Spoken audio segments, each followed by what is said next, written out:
আস্তে আস্তে আস্তে আস্তে। সবাইকে ওয়েলকাম আমাদের বং ওয়ান্ডারার এবং ট্রাভেল টেস্ট রিপিটে। কাজের ব্যস্ততার ফাঁকে আমরা ঠিক করলাম মালদা যাব আমার বাড়ি। নীল বলল যে মালদা থেকে পাহাড়ের মানে নর্থ বেঙ্গলের ডিস্টেন্স মাত্র 4 থেকে 5 ঘন্টা, কেননা আমরা পাহাড়েই ঘুরে আসি। তো যেমন ভাবা তেমনই কাজ। এইভাবেই শুরু হলো আমাদের কলকাতা থেকে শিটংয়ের যাত্রা।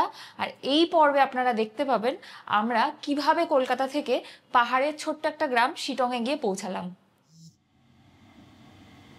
আমাদের প্ল্যান ছিল আমরা সকাল 11টায় বেরোবো, লাস্ট টার্গেট ছিল 12টা। আমি বলেই রেখেছিলাম নীলকে 12টার মধ্যে কিন্তু বেরিয়ে যাব।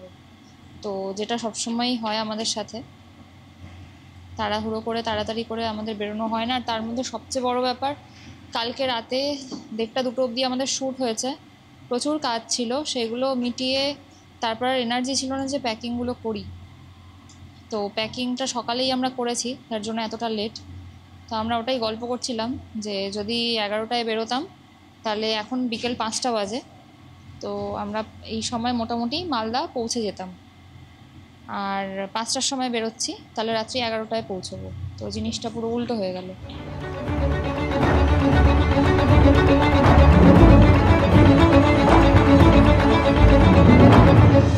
তো ফাইনালি আমরা 5টা 11তে বেরোলাম। ও 5 আর 11 এই দুটো মানে একদম কম্বিনেশনটা অদ্ভুত। সকাল 11টায় বেরোনোর কথা ছিল, 5টার সময় ভাবলাম বিকেলবেলা বেরোতে বেরোতে 5টা বাজবে, মানে সকাল 11টায় বেরোলে 5টায় পৌঁছতাম। এখন 5টায় বেরিয়ে মানে 5টার সময় বেরিয়ে অ্যাজাম্পশন করলাম আমরা যে রাত্রি 11টায় পৌঁছে যাব, কিন্তু 5টা 11তে বেরোলাম। মানে 5-এরও মান রাখলাম, 11-রও মান রাখলাম, দুটোরই মান রাখলাম। ঠিক আছে, চাপ নেই, আমরা পৌঁছে যাবো টাইমেই, চাপ নিও না। আমরা সোদপুর থেকে ঘোলা ক্রস করে ফেলেছি অলরেডি। মহিষপোতার যে রোডটা, এখান থেকে ডিরেক্ট এই রোডটা লিঙ্ক হচ্ছে, কানেক্ট হচ্ছে কল্যাণী এক্সপ্রেসওয়েতে। তো সেইখানে গিয়ে আমরা উঠবো। আর ওই রাস্তাটায় আজকে এত জ্যাম, এত কনজেস্টেড, বুঝতে পারছি না কেন। প্রচুর মানুষজন আজকে ওই রাস্তায়, মেন রোডের ওপরে। তো আমরা বরাবরই কল্যাণী এক্সপ্রেসওয়েতে উঠলে এই বাদিকের কানেক্টিং রোডটা দিয়েই আমরা যাই, কারণ এই রোডটা ফাঁকাও থাকে, রাস্তাটাও ভালো। আর ওই মেন রোডটাতে প্রচুর গর্ত, রাস্তার কন্ডিশনও খুব একটা ভালো না। তো সেই জন্য এই রোডটাই আমরা প্রেফার করি। আর তোমরাও যারা নর্থ কলকাতা থেকে কল্যাণী এক্সপ্রেসওয়ে ধরবে বলে ভাবছো, নর্থ বলতে আমি বারাসাত বলছি না, আমি বারাসাতের এই দিকটা বলছি, মানে বেলঘরিয়া, দমদম, বিটি রোড, এই এরিয়াটা বলছি। তো এখান থেকে যারা যাবে তারা এই রোডটাই, মহেশপোতার এই কানেক্টিং রোডটা তোমরা ধরতে পারো। এই রোডটা খুব ভালো, কোনোরকম কোনো প্রবলেম আশা করি হবে না। আর যারা বারাসাত থেকে ধরবে তারা তো ডিরেক্ট ওখান থেকে ইয়ে করতে পারবে, কল্যাণী এক্সপ্রেসওয়ে ধরতে পারবে ওই বারাসাতের রাস্তা দিয়ে। সেটা নতুন করে বলার কিছু নেই আমার, আশা করি। তো আমরা রাস্তা দিয়ে যাচ্ছি। সব থেকে মজা লাগে কি বলো তো, এই রাস্তায় যেতে গেলে এই দেখে সামনে কুকুরের বাচ্চা। তো সব থেকে মজা লাগে হচ্ছে আমরা যখন কোথাও ট্রাভেল করি বাইকে বা স্কুটিতে, যখন জামা কাপড় এই ব্যাগ বেঁধে, সামনের কাজটা নামিয়ে দিও না তো হাওয়ার আওয়াজ ঢুকবে কিন্তু। হ্যাঁ, তো আমরা যখন জামা কাপড়ের ব্যাগ ট্যাগ বেঁধে, মানে আমাদের লাগেজগুলোকে বাইকে বেঁধে যখন আমরা ট্রাভেল করি, রাস্তার লোকজন না হাঁ করে করে দেখে, সেটা না আরও বেশি মজা লাগে, আরও বেশি মানে উৎসাহ পাই আমরা, এত ভালো লাগে। তো এই যে এই রাস্তাটা হচ্ছে মেন কল্যাণী এক্সপ্রেসওয়েতে আমরা উঠে গেলাম দেখে গাড়ি। কল্যাণী এক্সপ্রেসওয়ে এখন এত ভালো, এত ঝাঁ চকচকে একটা রাস্তা করে দিয়েছে, 4 লেনের রাস্তা হয়ে গেছে এটা।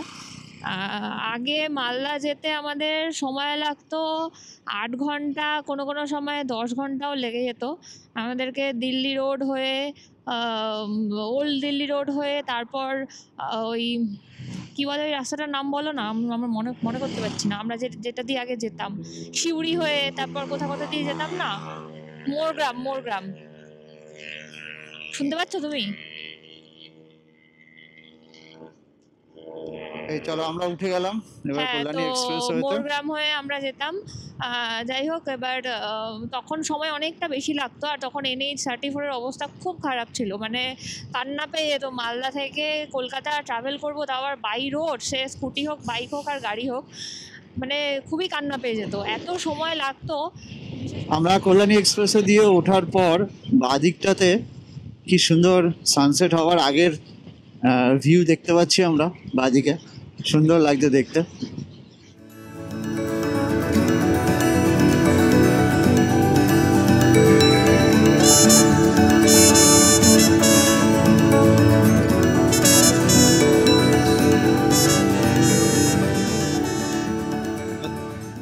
ছোট জাগুলির কাঁচাপাড়ার ঠিক একটু আগে রয়েছি, তো এখান থেকে আমার মনে হলো পেট্রোলটা ভরিয়ে নেওয়াটা বেটার, কারণ হচ্ছে ছোট জাগুলির ওখানে একটা পেট্রোল পাম্প থেকে আমাদের আগে একবার ভরিয়েছিলাম পেট্রোল, তো সেখান থেকে খুব একটা ভালো এক্সপিরিয়েন্স নয়, তো তার জন্য মনে হলো যে আমরা এখান থেকেই ভরিয়ে নিই। বাদিকে দেখো যে গাড়ি আছে কিনা।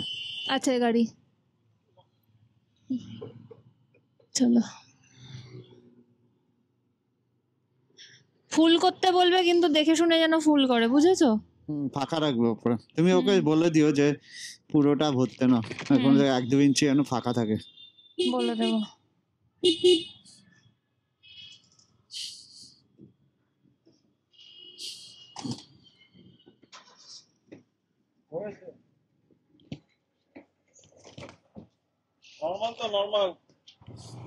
দাঁড়া একটুখানি সাইড করতে হবে।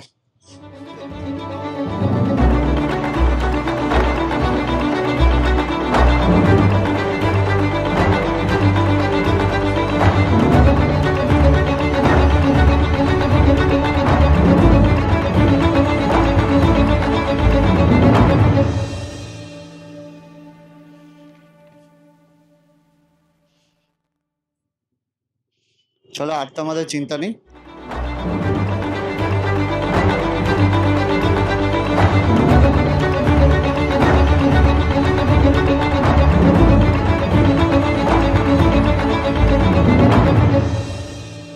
এই আমরা কি করলাম, কাঁচাপাড়া থেকে জাগুলির দিকে, ছোট জাগুলি বড় জাগুলি যাই হোক, হোয়াটএভার, জাগুলি ছোট না বড় যাই না, তো আমরা এখান থেকে ডান দিকে ঢুকে গেলাম।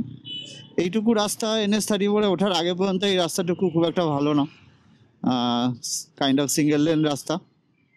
তারপর আবার যখন NH34 উঠছে তখন আবার রাস্তা ভালো। আমি একটা কাজ করব, আমি এখানে দাঁড়িয়ে ক্যামেরার সেটিংটা আমাকে একবার চেঞ্জ করতে হবে। 50 FPS ছিল, আমি এটা চেঞ্জ করে 30 FPS করে দেবো, কারণ আস্তে আস্তে লাইটটা কমে যাচ্ছে, তো 50 FPS কমিয়ে দিলে শাটার স্পিডটা বাড়বে, যার ফলে লাইটটা কম্প্রোমাইজ হবে এবং নয়েজ আসার চান্স আছে। সেই জন্য আমি কি করব, আমি একবার এখানে দাঁড়াই, দাঁড়িয়ে আমার ক্যামেরার লাইটটা চেঞ্জ করে দিই। ওই দেখো সুন্দরী কুকুর, দেখেছো? মোরগ নাকি?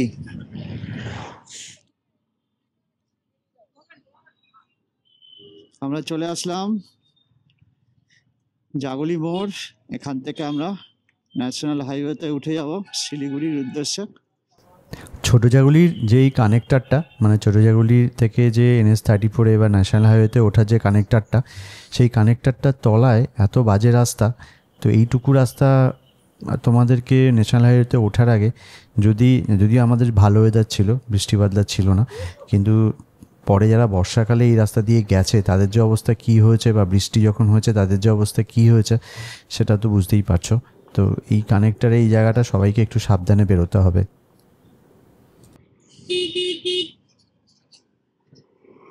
আকাশটা কি সুন্দর কালার হচ্ছে দেখো, লাল, এই পাশটা লাল, এই পাশটা পিঙ্ক।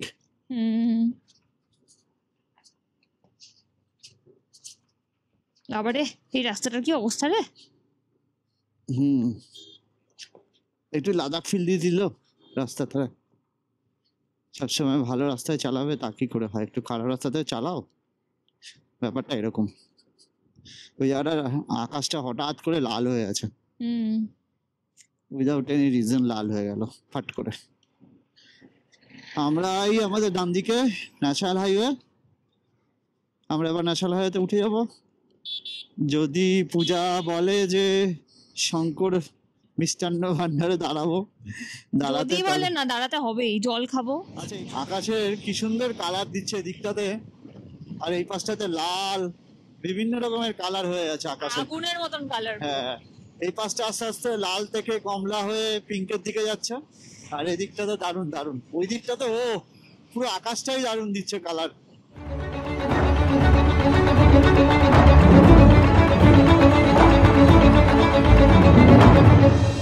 আমরা কৃষ্ণনগরে ঢুকে গেছি। তো এখানে একটুখানি জল খাবো। আমাদের পূজা বলছে যে একটু রসমালাই খাবে, কারণ এর আগে আমরা যখন মালদা গিয়েছিলাম তো সেই সময় এখান থেকে রসমালাই খাওয়া হয়েছিল এবং সেটা পূজার খুব ভালো লেগেছিল। তো ও পাক্কা 2 ঘন্টা লাগলো। রসমালাই খাওয়ার ইচ্ছা প্রকাশ করছে। পাক্কা তুমিও 2 ঘন্টা লাগলো আমাদের বাড়ি থেকে? তাহলে তো ভাই ট্রেনে আসার কি দরকার? তাহলে না, পাক্কা 2 ঘন্টা বলা ভুল, আমরা 5টা 11তে বেরিয়েছিলাম, 5টা 10 বলা যায়। ট্রেনে তো এর থেকে বেশি সময় 7টা 6 লাগে। বাজে। হ্যাঁ, ট্রেনের 2 বেশি, ঘন্টা ওই এর 4 থেকে বেশি মিনিট সময় কম। লাগে। কোথায় শঙ্কর মিষ্টান্ন ভান্ডার কেরিয়ে এসছি না না নাকি? না না, চলো চলো, বেরিয়ে এলাম। মনে হচ্ছে তো তাই বেরিয়ে এসছি নাকি? এটাই আগেই এই বাদ। তো, এই তো বাদিকে, এই যে। ও তাহলে ওভারব্রিজটা ওঠার আগে বাদিকে। হুম, ঠিক আছে, মনে রইলো। এটা আমরা অনেক সময় মিস করে যাই। সুন্দর জায়গা। শঙ্কর মিষ্টান্ন প্রতিষ্ঠান, অনেক বড় করে লেখা শঙ্কর মিষ্টান্ন প্রতিষ্ঠান। এই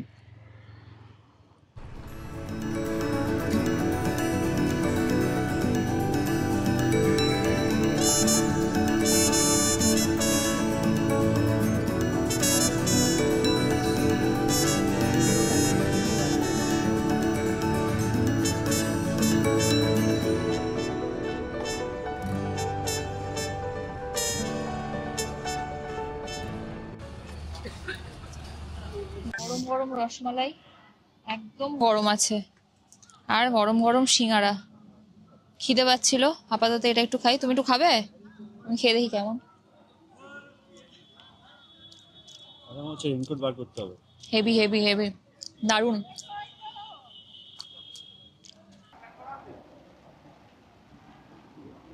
আর তোমরা দেখতেই পেলে, রসমালাই খেলাম আর সিঙ্গারা খেলাম, আর 2 বোতল জল কিনলাম। 1 বোতল জল নিলে একাই খেয়ে শেষ করে দিয়েছে, তো ওই জন্য আমার জন্য আরেক বোতল জল কিনলাম।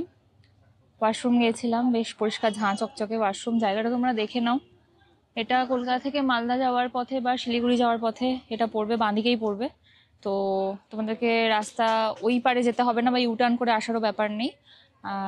খুব ভালো জায়গা, খাবার কোয়ালিটি খুব ভালো, টাটকা খাবার একদম বানায়। আর জায়গাটা ওভারঅল ভালো, কারণ যে কোনো রকমের গাড়ি, বাইক, বাস সব কিছু এখানেই দাঁড়ায়। চলো আমরা শঙ্কর হোটেলে ব্রেক নিয়ে নিলাম। এবার আমরা এবার টানা টানা বহরমপুর একটা ছোট্ট ব্রেক দেবো, তারপর একদম সোজা মালদা বেরিয়ে আমরা বেথুয়া ডাওরি ঢুকলাম সবে মাত্র। বেথুয়া ডাওরি তো না বেলডাঙা? বেথুয়া ডাওরি। আচ্ছা, বেথুয়া ডাওরির পরেরটা হচ্ছে বেলডাঙা পড়বে, বহরমপুরের আগে। এই সেই বিখ্যাত গোল জায়গাটা বিশ্ব বাংলার, ওটা বেথুয়া ডাওরি। চিনতে সুবিধা হয় বলো এই হ্যাঁ, জায়গাটা হ্যাঁ। দেখে? এই বেলডাঙা আমরা ক্রস করে এসেছি কিন্তু। তাই? হ্যাঁ, ওখানে লেখা ছিল ওইদিকে বেলডাঙা। বেলডাঙাটাও এরকম একটা জায়গা পড়বে, এরকম টাইপের মানে জমজমাট জায়গা পড়বে। হ্যাঁ, জমজমাট বেশ কয়টা জায়গা আমরা পেরিয়ে এসেছি এবং ওখানে বেলডাঙা লেখাও ছিল।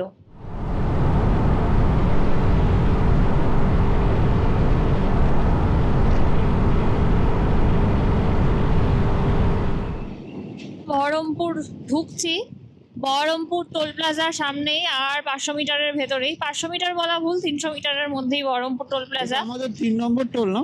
3 নম্বর টোল, হ্যাঁ রাইট, এটা আমাদের 3 নম্বর টোল। আর হালকা হালকা বৃষ্টি হচ্ছে, খুব হালকা। রেনকোট পরার মতন এখনো সেরকম কিছু নেই সিচুয়েশন। তো 3 নম্বর টোলে আমরা ক্রস করছি। আর এখান থেকে বহরমপুর প্রায় আরো কত হবে, 180-100 কিলোমিটার, মানে বহরমপুর 187 টাউন। কিলোমিটার দেখাচ্ছে। হ্যাঁ, এখান টাউনটা থেকে যেটা। মালদা দেখাচ্ছে 187 কিলোমিটার, আর বহরমপুর মোস্ট প্রবাবলি এখান থেকে 70-80 কিলোমিটার। হ্যাঁ, আর তো যাই হোক, মালদা অনেকটাই ডিস্টেন্স এবং টাইম দুটোই কমে আসছে আস্তে আস্তে যত আমরা পথ এগিয়ে চলেছি। সেটা বহরমপুরে যে নতুন ব্রিজটা হয়েছে, ওই ব্রিজে ওঠার যে নতুন রাস্তাটা হয়েছে, সেই রাস্তার আগে পর্যন্ত এরকম অনেকগুলো ছোট ছোট সিঙ্গেল লেনের স্ট্রেচ আছে। আশা করছি যে এটা খুব শিগগিরই তাড়াতাড়ি ডবল লেন হয়ে যাবে। এই দেখো, তোমরা দেখতেই পাচ্ছ রাস্তার কি কন্ডিশন। এতক্ষণ আমরা যথেষ্ট ভালো স্পিড মেনটেন করছিলাম, বাট এখন আর সেটা করা পসিবল হচ্ছে না। রাস্তার এই অবস্থা দেখতেই পাচ্ছ, কি কন্ডিশন রাস্তা। ধুলোয় কিচ্ছু বোঝা যাচ্ছে না, চারপাশে এত ধুলো উঠছে।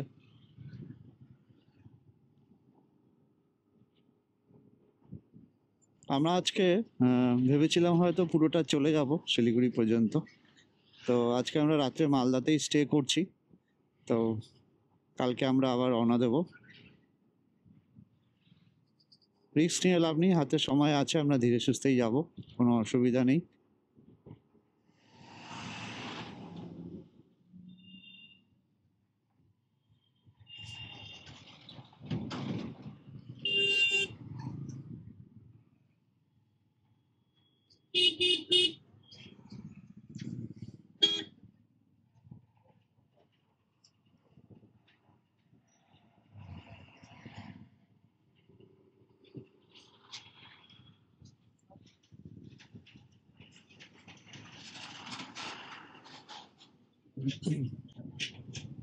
এই আস্তে আস্তে আস্তে আস্তে আস্তে আস্তে। ঠিক আছে ঠিক আছে ঠিক আছে, চাপ নেই চাপ নেই, ঠিক আছে ঠিক আছে ঠিক আছে, ধরে নিয়েছি, চাপ নেই, চলো। কি হলোটা কি তোমার হঠাৎ করে? আরে ওই জায়গাটা উঁচু নিচু ছিল না,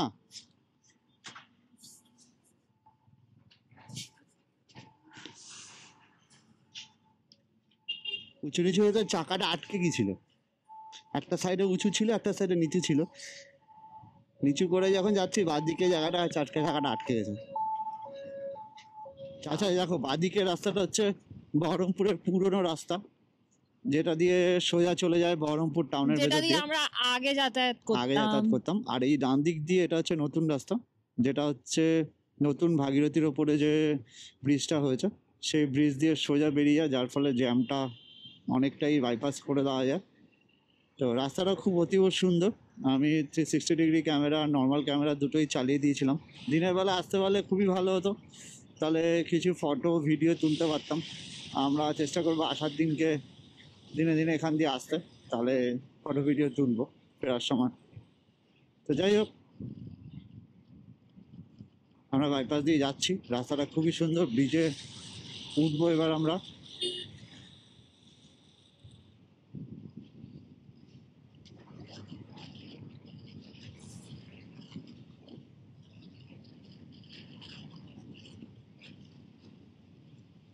এই ব্রিজটা হওয়াতে শহরের জামটাও এড়ানো যায়, আর সময়টা অনেকটা কম লাগে, তাই না? হুম, আগে সেই ভেতর দিয়ে আমরা যেতাম, কতটা রাস্তা, লম্বা রাস্তা, চলেই যাই, রাস্তা আর শেষ হয় না, ফুরোয় না। তারপর টাউনের ভেতর দিয়ে আবার ইউটার্ন মেরে আবার ব্রিজে ওঠা, অনেক ঝামেলা ছিল, অনেক। ওই বাইপাসটা হওয়া খুবই জরুরি ছিল, তো সেটা হয়ে গেছে।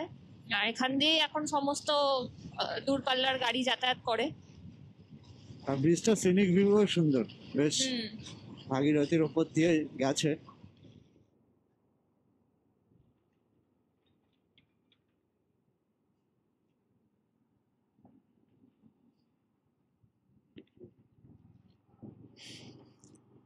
আরে আরে আরে, কোথায় ঢুকছিলে তুমি? ঠিক আছে ঠিক আছে, চাপ নেই।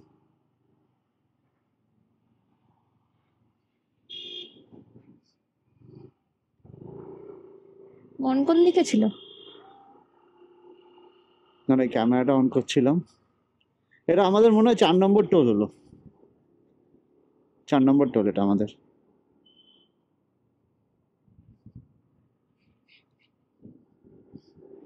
আপু ধাবা, চলো। বাইরে তো জায়গা যাই, আছে? বাবা কি ভিড় আজকে। প্রচুর ভিড় আজকে।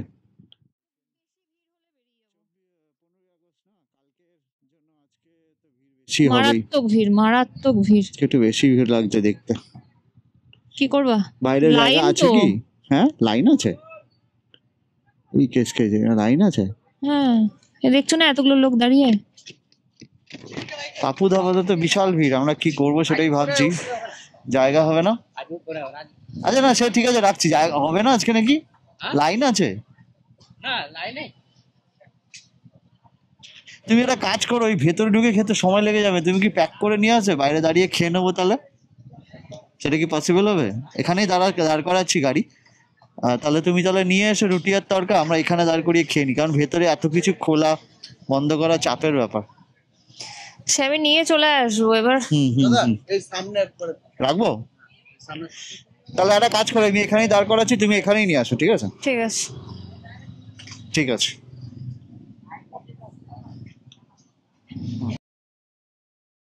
খাবার অর্ডার করা হয়েছে, চিকেন আর রুটি। নীল খাবে, আমি খাচ্ছি না। তার কারণ হচ্ছে চিকেন আমি খাবো না, আর তড়কা নিলে একটা ফুল তড়কা নিতে হবে, তড়কা আবার নীল খাবে না। তো যার খিদে পেয়েছে সেই খাক, আমার কোনো অসুবিধা নেই। তো আমি তাড়াতাড়ি খাবার খেয়ে নিয়ে গাড়ি নিয়ে তেল ভরানোর জন্যই গেলাম, কারণ পাপ্পু ধাবার ঠিক পাশেই হচ্ছে পেট্রোল পাম্প রয়েছে। আমি পূজাকে বললাম যে ও ওখান থেকে হেঁটে পেট্রোল পাম্পে যেন চলে আসে, কারণ ও ওয়াশরুমেও যাওয়ার ছিল। আর আমি সোজা একদম ডিরেক্ট পেট্রোল পাম্পে চলে গেলাম।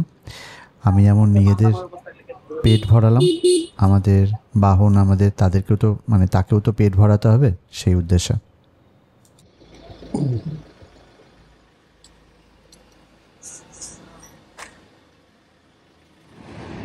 পেট্রোল নিয়ে আমরা বেরিয়ে পড়লাম মালদার উদ্দেশ্যে, কারণ বহরমপুর ডিস্ট্রিক্ট থেকে আমরা বেরিয়ে এবার মালদা ডিস্ট্রিক্টের ঢুকতে চলেছি। হয়তো এরপরেই আমাদের সামনে রয়েছে বহরমপুরের যে টোলটা ছিল সেটার এক্সিট টোলটা।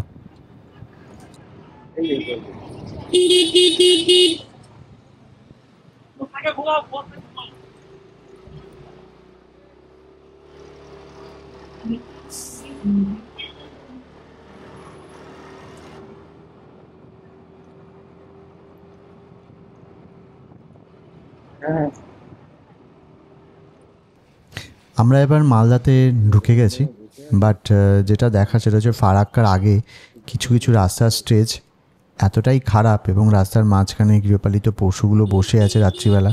খুব রিস্ক নিয়ে আমাদের গাড়ি চালাতে হচ্ছিলো রাত্রিবেলা।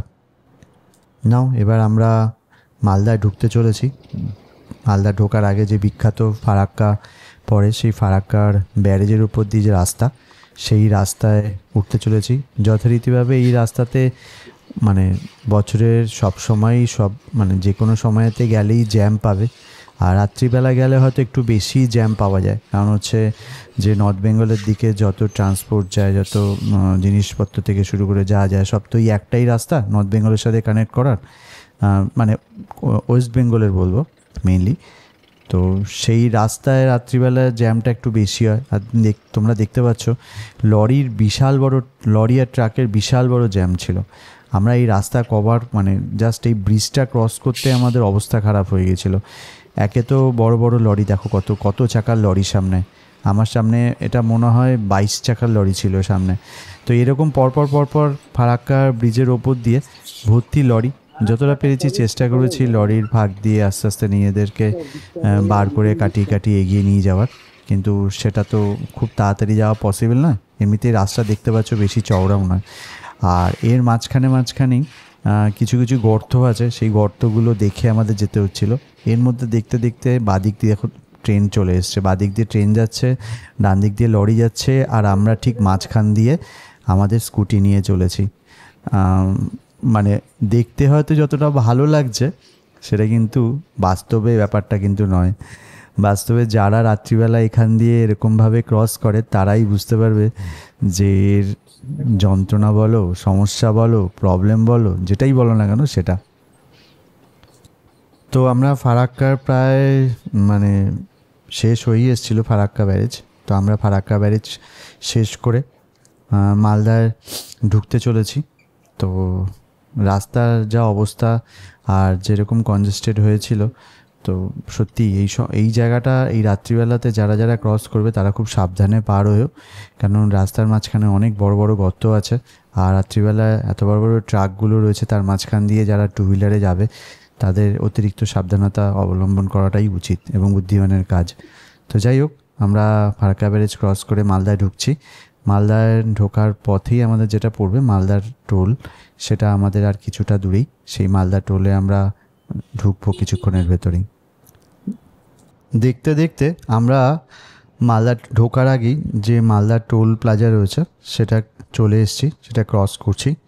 এটা ক্রস করে আমরা পুরোপুরি মালদাতে এন্টার করে যাব। তোমরা দেখো এটা আমাদের এই পর্বের বা এই রাতের লাস্ট টোল। তো এই টোল ক্রস করেই আমরা একদম মালদায় ঢুকে যাচ্ছি। আর এই টোল প্লাজাটা ক্রস করার কিছুটা বাদে গিয়েই আমাদের মালদা টাউনে ঢুকে যাওয়ার যে রাস্তা দেখতে পাচ্ছ, আমরা সেটা বাদিক দিয়ে ঢুকে গেলাম। আর ডান দিকে যে রাস্তায় ঢুকলাম না, সেটা অ্যাকচুয়ালি মালদা বাইপাস। এখন এই রাস্তাটা দিয়েই সবাই যাতায়াত করে, যাতে মালদা টাউনের ভেতরে জ্যাম বা রাস্তা মানে যেগুলো কনজেশন থাকে সেগুলো এড়ানোর জন্য। তা আমরা এটা দিয়েই ঢুকে গেলাম, যেহেতু আমরা আজকে রাত্রিবেলায় মালদাতেই স্টে করব। দেখতে দেখতে মালদা টাউনের ভেতর আমরা ঢুকে গেছি। তো আজকের গন্তব্য আমরা মালদাতেই শেষ করছি। আমরা মালদাতে আজকে থেকে যাব। এর পরের যেটা তোমরা দেখতে পারবে তার জন্য পূজা তোমাদেরকে বলবে। তো প্রথম পর্বে আপনারা দেখলেন আমরা মালদা কি করে পৌঁছালাম এবং আমরা এখানে একদিন স্টে করেছিলাম। তারপর যেটা আমাদের জার্নিটা শুরু হলো, মালদা থেকে আমরা শিটংয়ের উদ্দেশ্যে যে আমরা বেরোলাম এবং কিভাবে পৌঁছালাম শিটংয়ের গ্রামে গিয়ে বা দার্জিলিংয়ের ছোট্ট একটা গ্রাম শিটংয়ে গিয়ে, তো সেইটাই আপনারা দেখতে পারবেন এর পরের পর্বে। তার জন্য আমাদের চ্যানেল অবশ্যই আপনাদেরকে সাবস্ক্রাইব করতে হবে।